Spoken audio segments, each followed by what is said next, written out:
there, kid. That was audacious, brilliant stuff.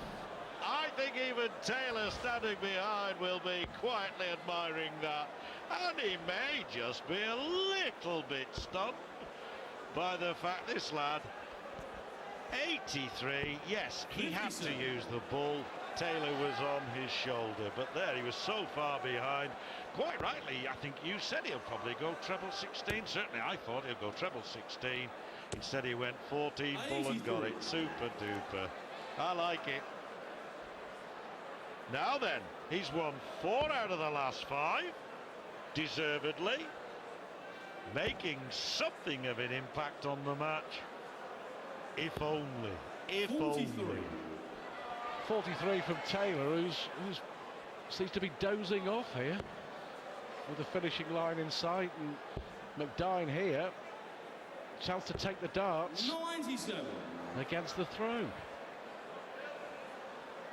But good on him, John, because he is a talent.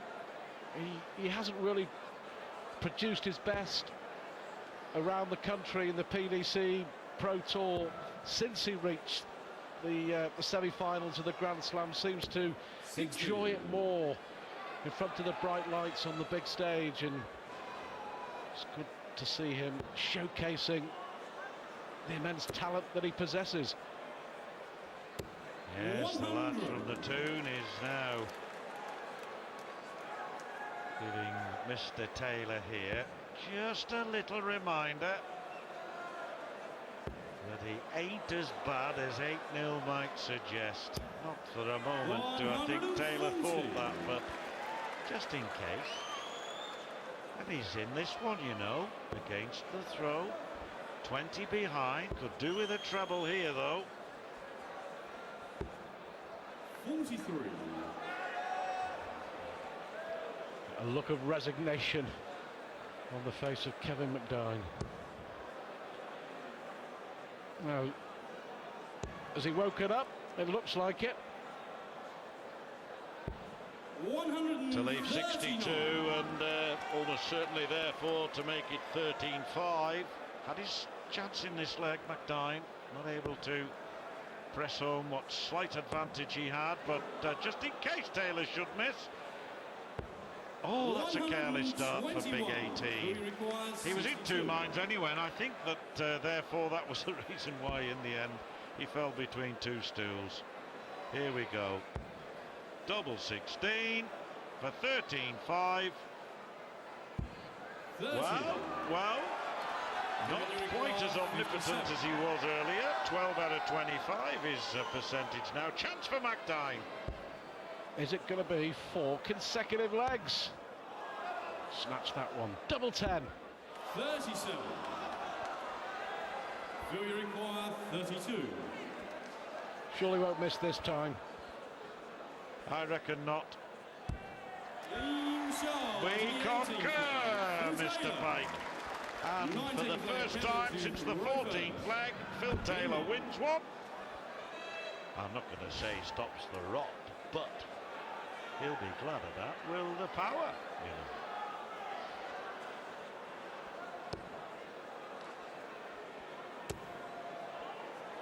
Good stuff again from McDine. Lovely darts, 5 apiece now on the 180 stakes. Yes. It may not be a classic, but I'll tell you what, Stuart. 100. We're seeing one man who has dominated darts over the years, and another who could in years to come be in a similar position.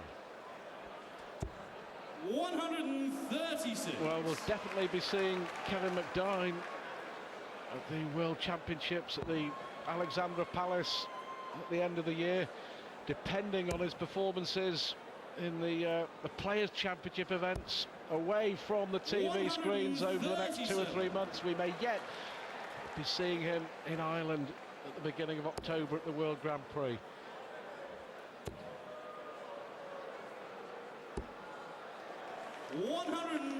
Brilliant darts. He's on a 10-dart finish, the youngster. 23 years of age.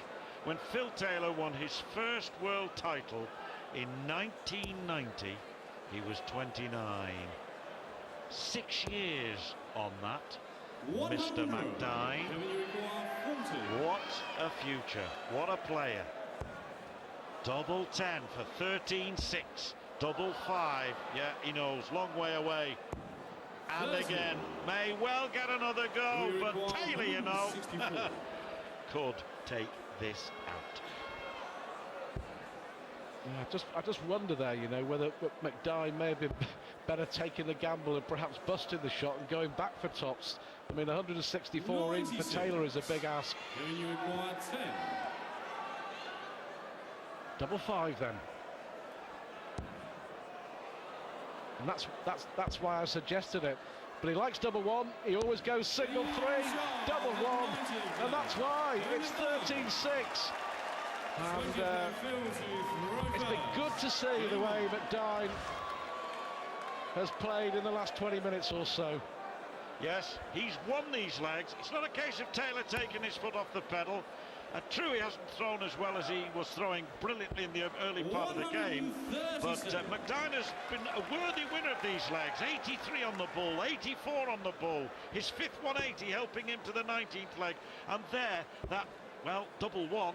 Very few players will go 3 double 1 for 5, but he's got the confidence to do it. Nice to see. 13-6. I'll tell you what as well, the last half a dozen legs, when Taylor's been off his guard, and certainly off his top form, will give the likes of Priestley, Wade and Mardle some hope, I'm sure. Yes, absolutely.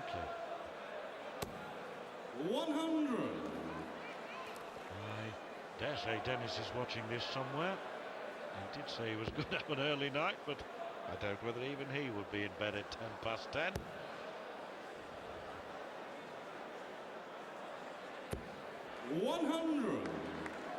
Well, party atmosphere here tonight, and whilst it's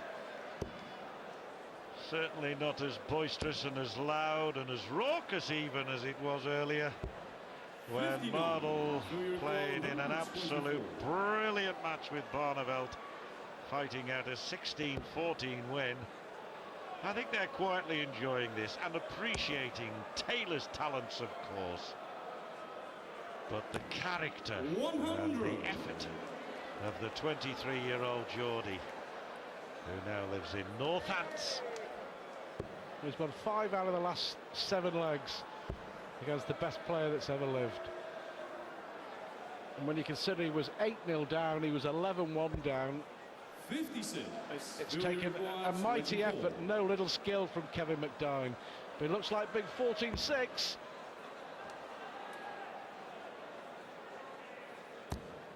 Easing ever closer. Not easy this. Yeah, it is for Taylor though. He deliberately took that vacant space in the red bit, north of the other darts, northeast of the other darts, and it's Taylor. 2 legs away from victory, 14-6.